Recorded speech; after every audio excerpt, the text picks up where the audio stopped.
Hello and welcome to Conversations from the Adoption and Fostering podcast. In this episode, I speak to adoptive single parent Matthew. He shares his experience of applying to adopt as a single man and the unique challenges that brought. As always, if you've experienced of adoption, fostering or special guardianship from any perspective and would like to share that on the podcast, please get in touch through the Facebook or Twitter page, or you can email us at aandfpodcast@gmail.com. My name is Matthew Munson. I'm a writer and a communications officer for a children's charity. And I'm also a dad, most importantly of all. An adoptive dad, to be precise. I'm a single adopted dad to a 10-year-old boy who is brilliant. But of course he would say that, and so would I guess. I never wanted children during my 20s. I'm 40 now. In my 20s, that was it. Don't want kids. No, not interested. And then got to 2014 and I did. I don't know quite why or how, but I did. I was single then as I'm single now. And I had a choice really to make or a sort of path to think about. Did I want to start thinking about relationships with becoming a parent that way in my head? But I didn't want to start a relationship just to have a child. If I'm going to have a relationship, it's going to be for relationship's sake. And then if a child became part of that, great. But at that point I was 34, 35, and I didn't know, I wanted it to happen naturally if it was going to happen. So, how long do you wait? There comes a point where you have to think, I want to rather start this process now. So 2014 was it for me, I think. And I just kind of thought, no, now is the time. And I need to be brave. And if I want to be a dad and I'm not in a relationship, then I need to do something about that. And it was a bit scary in a way, because I had to make that kind of big leap and think, well, there's nobody here standing next to me to co-parent. I'm not even in a separated relationship where a child goes between two homes. It's just me. So I contacted. I looked at the local authority. I live down in the southeast, and I looked at our local authority, but they weren't taking on new adoptive or prospective adopters at the time, because they were oversubscribed and they hadn't got enough staff. It's probably quite a familiar refrain for local authorities, I think, after a while. So I went with I went with Bernardo's. I don't know whether that's called a regional or voluntary. I don't know the difference, to be honest. And I met with a social worker, started the assessment process. Made it all sound very easy. It was going through, and then I lost my job.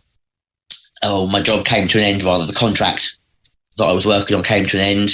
What the job I thought was going to be coming up didn't come up. So all these plans I had to suddenly become a dad stopped for about 18 months. Had to be back in with my sainted parents for a while, whilst you looked for another job, was looking for a new home, etc., because money situation was tight. And then picked it up again because I started working. Was working for this for a children's organisation, and then I kind of started again. Got a different social worker with Bernardo's, and I had to go through that part, the prospective adopters report again from scratch. And as somebody who has worked with social workers but isn't a social worker myself, I'm a communications officer, I'm a writer, that's my bag. I found myself, I connected with that social worker. I'm speaking to a social worker now, so if you get that connection, it's brilliant.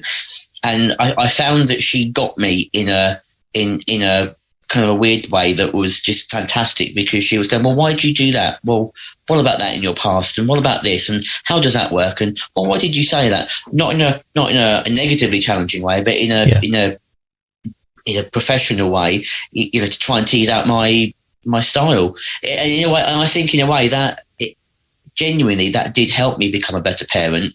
And I'm not just saying that on the off chance she ever hears this, or because I'm pandering to a social worker that I'm speaking to now. It genuinely made me a better parent, because it made me think, why do I do that? How was I parented as a child myself? What do I want to take from that? Well, how do I deal with my friends' kids, and what's good about that? And actually, maybe what could I do a bit better?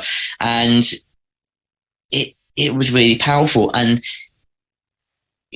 she and I did discuss, there was this thing about, I was a single male adopter who was 35, 36. Oh no, 37 at the time.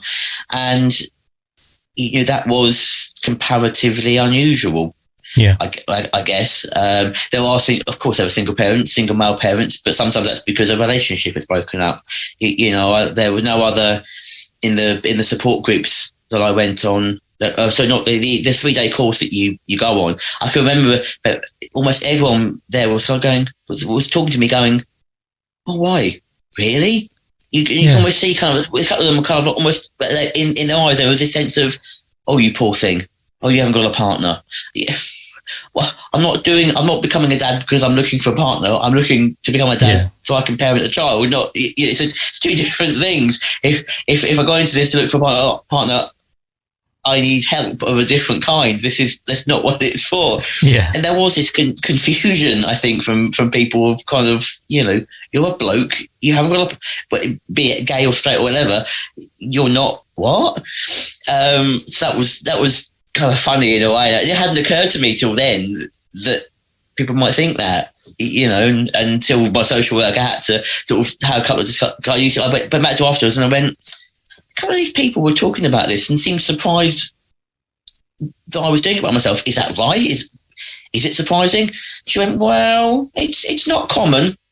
I thought, okay, all right, I've got that now. Fair enough. And then, was there a sense of? Did you encounter any suspicion from any parties? Because I think that's prejudice, maybe. I think.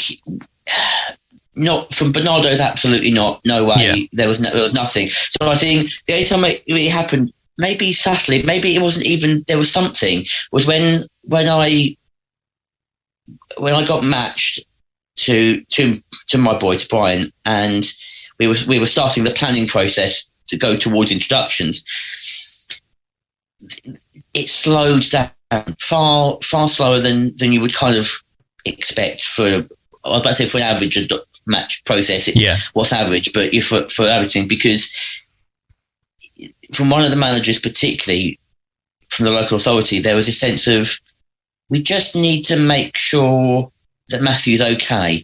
It's a high risk placement, I think was the term that was used, and the trying to get to the bottom of what high risk actually meant to them.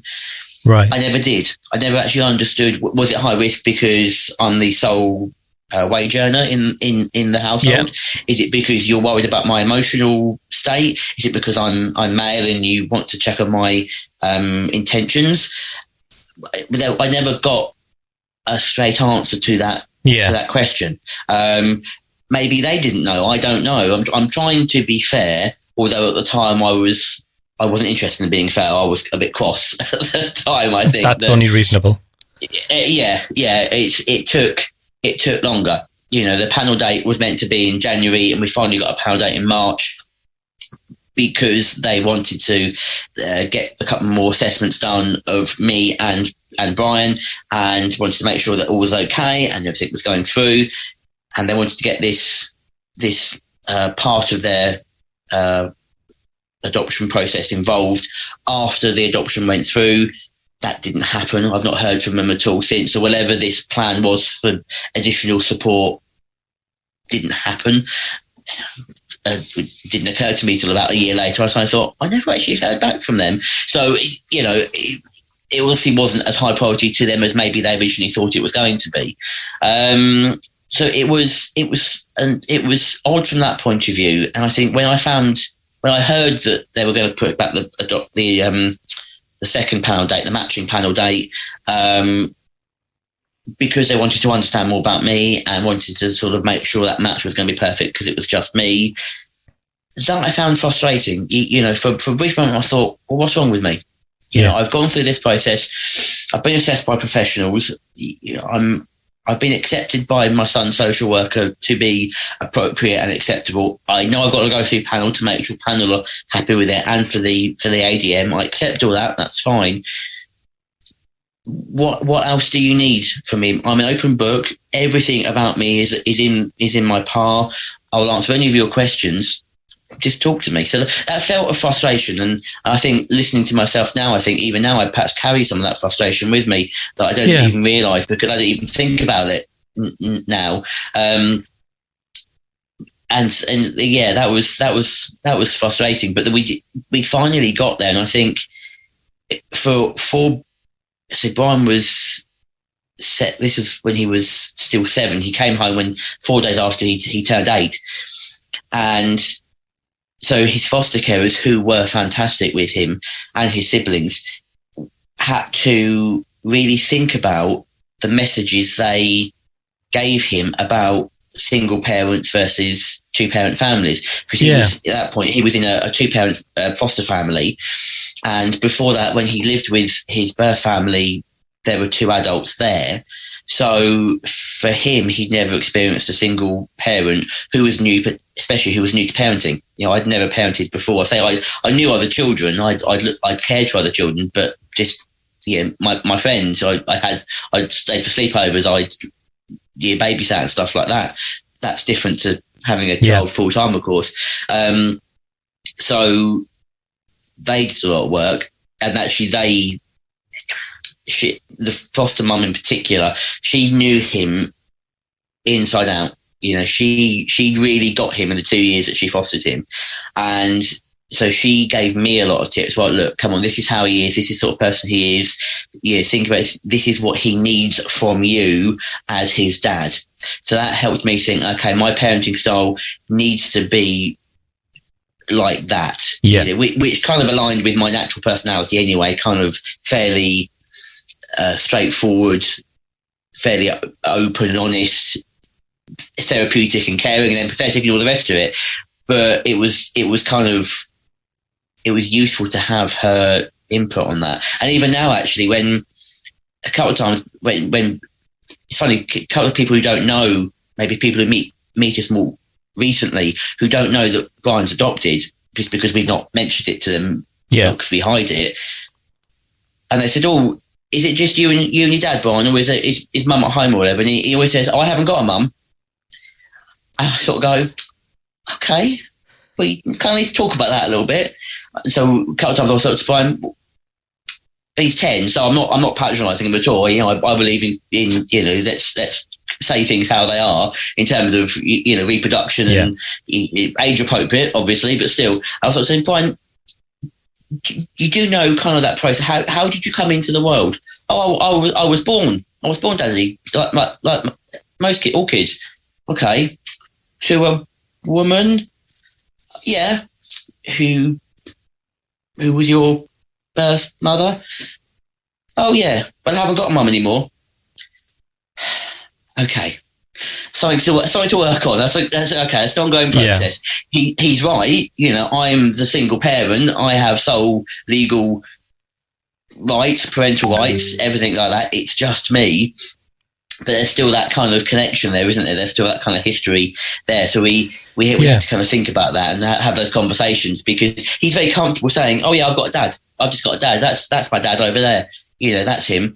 Oh no, I haven't got a mum. No, it's just me and my dad. That's it. That's why my brother and sister live with their mum and dad down further down the coast. All right, yeah, that's all fine. Yeah, it's all good. And it's at the moment it seems to him very normal. So I can't speak to the future in that sense, but so at the moment it's become normalised that there's 3 children in 2 different households, and there's 3 adults. So an adult per child, as he looks at it. Yeah. And he likes the attention of being the solo child now. He's adjusted to it, to a single parent. He gets all my attention. Obviously, probably too much sometimes, because it's just him and I in the house. And I guess he kind of feeds off that, I think, a little bit. You know, he's a showman, and that really works for him. Could I ask you You said something, and it made me think about. Often, I hear people who are going through the process of adoption, and one of the requirements is that they sort of demonstrate their ability to look after children. Which often, people talk about the frustrations of like, well, where do you go and how do you do that, and who, and that's difficult maybe as a couple and as a female. But I was thinking, is that then perhaps even more complicated? Where are the opportunities for adult males to look after children? I have had this conversation actually with my social worker, because absolutely, you're right. I like all adopters, I had to demonstrate that I'd got experience of being and supporting children, not just a passing hi, but a deep, meaningful connection with children in a safe way. I can remember for a while looking into work, sort of doing some voluntary work for a local children's centre back in the days when children's centres were sort of slightly better funded and in bigger supply than they are now. It's not turning into past political broadcast, I promise. But there were more around. That's your day job. That's my day job. Yeah, back in those days. And so I did look into it, and I even sort of went through the DBS process. But I can remember meeting the children's centre manager, who was very pleasant to me, very polite.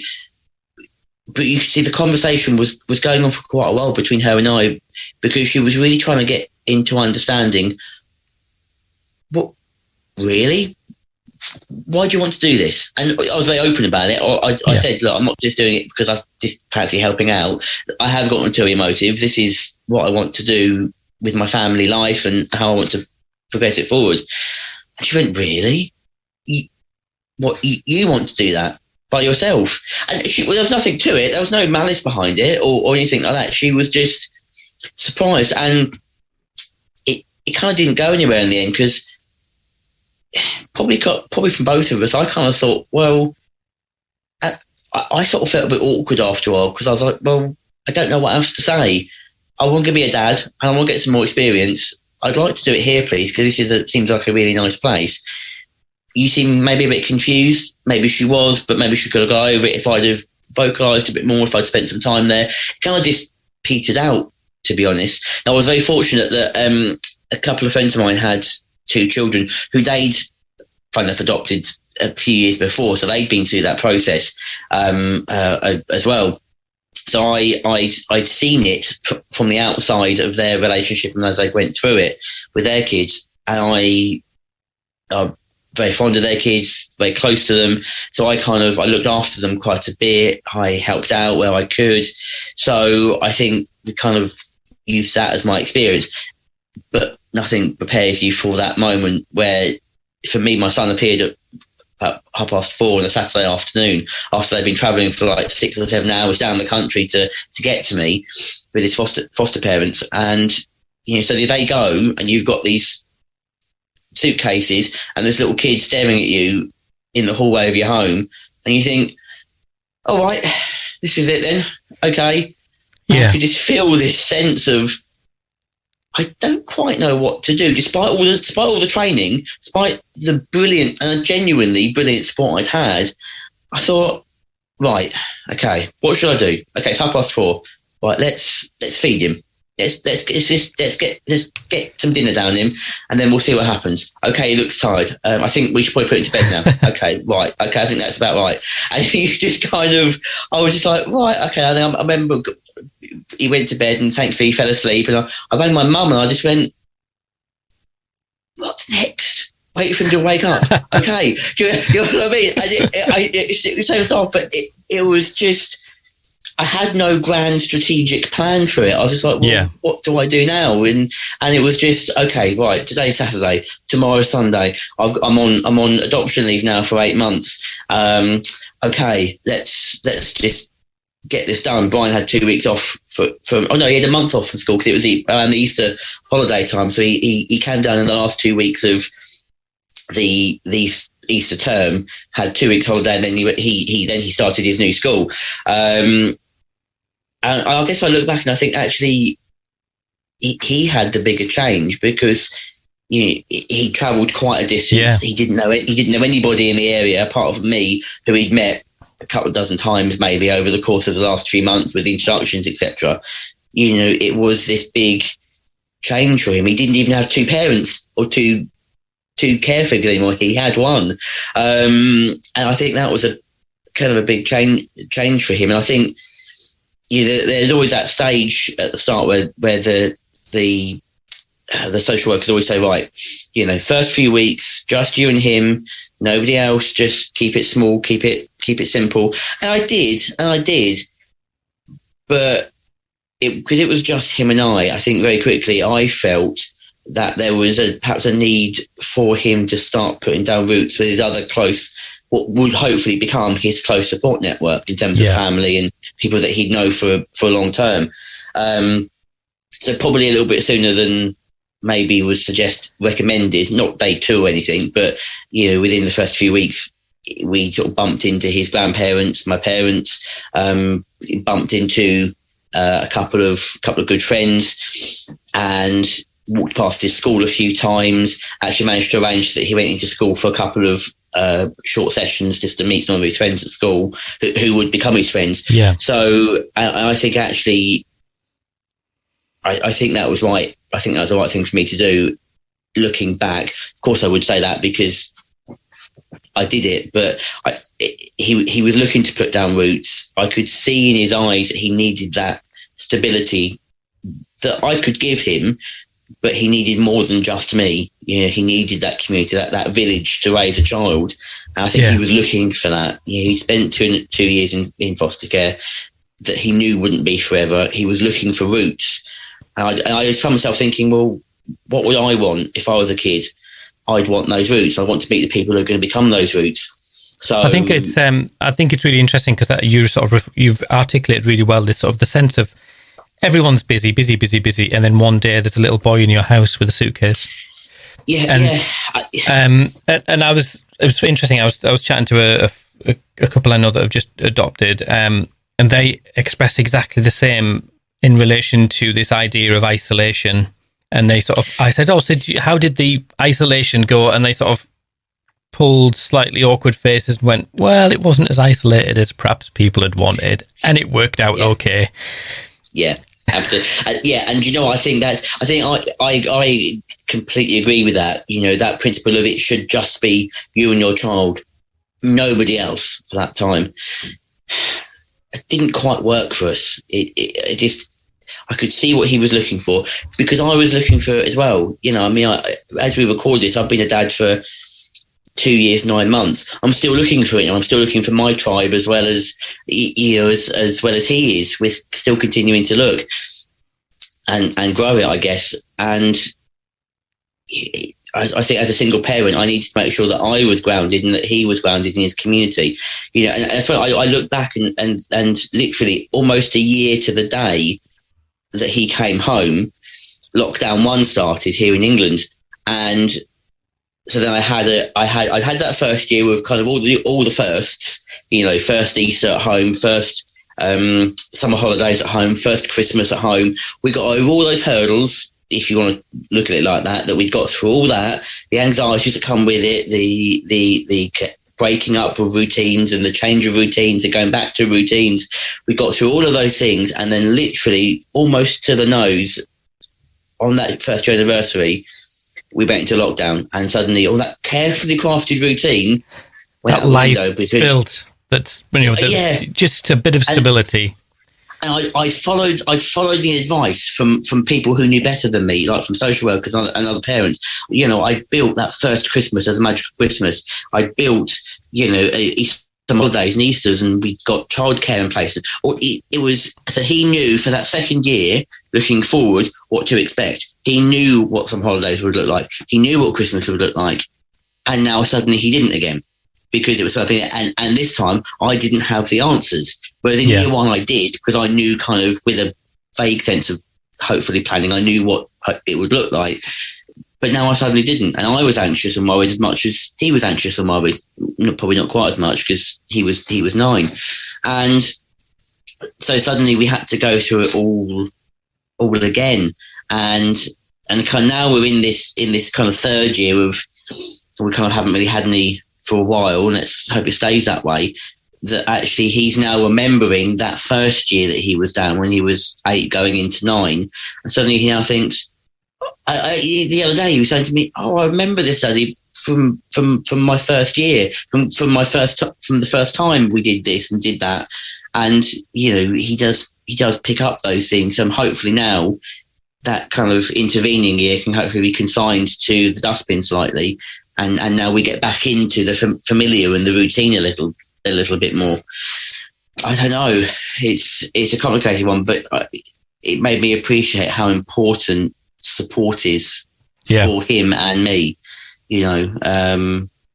That we didn't have it for so long, and especially during anxiety, providing parts in your life like a lockdown, like a child standing in the hallway of a home that he doesn't know, looking at you going, "Oh, you're my parent, are you? My dad, are you? All right, what do we do now?" I'm thinking, I don't know. What's next? But I have to mask that because he needs me to be confident and go, "Yeah, I know what to do. I know what's going on. It's fine. I'm under control." And inwardly, I'm sobbing a little bit because I genuinely don't know. And yeah, I kind of look back and I think, how would I have felt if that was me? I'd have been far more a little overwhelming. Yeah. I think I would not have reacted as well to it all as he did. He was far more willing to accept it than I think I would have been 30 odd years ago, which perhaps shows his resilience, I guess, in a way. So thinking about 2014, when you first sort of set out on the journey to become a parent, how does this compare? I mean, obviously we've got COVID, no one knew, but how does parenting compare to what you thought it would be? 100 times better. And in the first year, 100 times more scarier than I could have imagined it would be, because you don't fully know what it's going to be like when you start out on that journey. Your life does change totally and utterly. Everything about your life changes, not in a bad way. I'm just saying it's the truth. It does. You have to change your routines willingly, because otherwise you'll start resenting the new life that you've got. It's I think in my head I'd got an image of what I thought it was going to look like, because I say I'd got friends who were parents already, either kind of through biology or through adoption or whatever way it happened. So I'd seen it wasn't alien to me. I knew that how it happened and how it all works to a degree, but living it is very different to seeing it, of course, and that was really powerful for me. I have to remind myself that I've only been a parent for 2 years, 9 months, and Brian's been a child for 10 years. So I am not his first parent. I will be his last. Unless anything catastrophically goes on with me, I will be his last. So it's for me to set the tone going forward, but also kind of accepting where he's come from. And it took me, I think that took me a little while to figure out that, okay, he's got these experiences in his past. He had foster carers and then a birth family before that. And obviously he's experienced 3 lots of parenting, I guess, although me and his foster carers are quite similar. And I think from that point of view, I have to kind of think, well, how would I feel about that? When I spent my first few years being parented in this way, and then meeting foster carers, but you're not staying with us. This unknown person is who you're going to be staying with. And then actually me, who was learning when he first came home, I think I have to understand that from him, that occasionally I think I'm not always inconsistent, but as I grow and as I learn as a parent, things I might say yes to now or no to that I might have said differently 2-3 years ago, or even 4 or 5 years ago before I was a parent. Or no, when I'm a parent, I'm going to do this, or I'm going to say it in this way, or I'm going to be totally therapeutic and totally even-tempered all the time. My voice is never going to go above this calming voice, and it doesn't. And you lose your temper sometimes, and you're in tears sometimes, and you find yourself apologising because you made your son cry because of something you said in the heat of a moment and you shouldn't have done it. And you know, the reality bites in a very quite powerful way when you're doing it. And I think it's going to be idealised when you first start out on that, because you think, this is what I want for my child, this is what I want for my son or my daughter, or however many I have. This is how I'm going to do it. This is how I'm going to manage contact with his siblings, with their parents. This is what we're going to do. And then you think, okay, my son is a human being, and he has a say in this as well. You know, he needs me to parent. He needs me to be strong, confident, and lead. But he also needs to be heard and listened to and respected. And I think that was the side, I think, for me, that made me a lot more reflective when I started hearing what he had to say, as well as actually just saying to him, you need to listen to me. This is such a cliche. It's such a cliche when I say this, but he has taught me so much. You know, and I know that I am speaking in cliches as I say it. I do recognise that, but it is true. He has taught me so much. I'm not a perfect parent, but he has made me a better parent as a result. He doesn't mind that he's adopted. There's nothing, you know, there's no shame in it. It's part of his life and it's normal to him. He doesn't like talking about it. He doesn't want to kind of really think about his past. He doesn't want to kind of integrate that and kind of understand that at the moment. It's like, no, you're my dad. These are my friends. These are my grandparents. There's my siblings over there. They're with their parents over there. I've got that. This is my life. I'm looking this way forward now. Don't want to look back. You know, it's a 10-year-old boy. That's where he is in his head, emotionally and intellectually at the moment. Yeah. And I have to I'm following him a little bit with that at the moment. So, whereas I think in the past, I think I might have gone, no, Brian, okay, this is according to these studies, this is what I should be doing with you to help you understand your past. But actually I've gone, well, do you know what? You're not ready for it yet. You don't want to talk about it. Okay. Do you know what? Just for the moment, we'll just focus on the here and now. And we'll worry about tomorrow. I think a little bit with that. I don't think I'm storing up problems for later, but I'll come back on in a year's time and tell you if I am or not. Fair enough. I mean, that is probably my last question. Really, is what does the future hold for you? Good question. So from that point of view, Brian goes to secondary school in September of this year.